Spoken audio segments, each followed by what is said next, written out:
හරි. අපි කතා කරමු හරිම සරල එකක් තියෙන ඊළඟට පූර්වස්වර ලෝප සංධිය.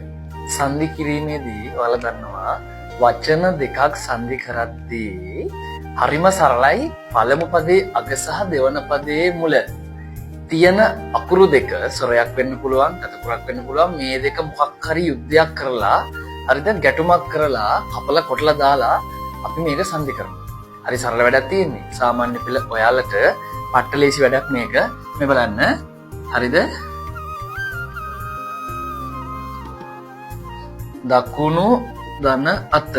මේ වචන දෙක හරිද? දකුණු ධන අත සංධි කරද්දී හරි ඊසි වැඩක් තියෙන්නේ. මේ වචන දෙක සංධි කරද්දී පුතේ ඔයාලා දන්නවා පළමු පදයේ අග අකුර පළමු පදයේ අග අකුර තියෙන්නේ නු.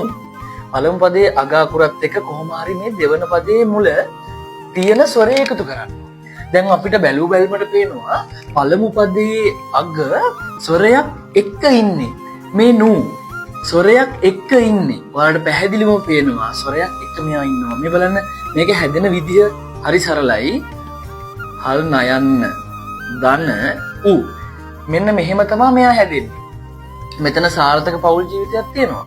මේ බලන්න මෙතන සාර්ථක පෞල් ජීවිතයක් තියෙනවා. අපිට හරි සරලව මේ පෞල් ජීවිතය කඩා කප්පල් කරන්න පුළුවන්. මේ බලන්න මෙතන හල් නයන්න සහ උයන්න කියන එක ලස්සනට පෞල් කරනවා. හැබැයි අපි කරන්න හදන්නේ මේ පෞල් විනාශ කරන එක. මේ බලන්න මෙන්න මේ එක එකතු වෙලා ඉන්න උයන්න අපි ඉවත් කරනවා. අපි මේකට කියනවා ලොප් කිරීම. ලෝපය పూర్ව පදයේ තියෙන ස්වරය ලොප් කරනවා, ඉවත් කරනවා. ලස්සනට මේ පෞල කඩලා අපි අයින් කරා. ඊළඟට අපිට පුළුවන් මෙන්න අපේ එක. මෙන්න අපේ එක. මෙන්න මගේ එක. මූව මෙයාට කසාද බඳින්න. මෙන්න මේ අයන්න, මෙන්න මේ නයන්නට කසාද බඳින්න තියෙන්නේ.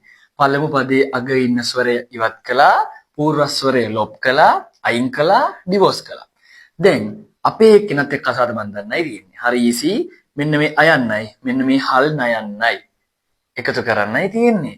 හල් නයන්න දන අයන්න ඔගොල්ලෝ දන්නවා න. ඊට පස්සේ ඉතින් ඉතුරු අකුරු ටික ලියන්නයි තියෙන්නේ. මේ දෙන්න කසාද බැඳුවා. සුබ මංගලම්. දැන් අපි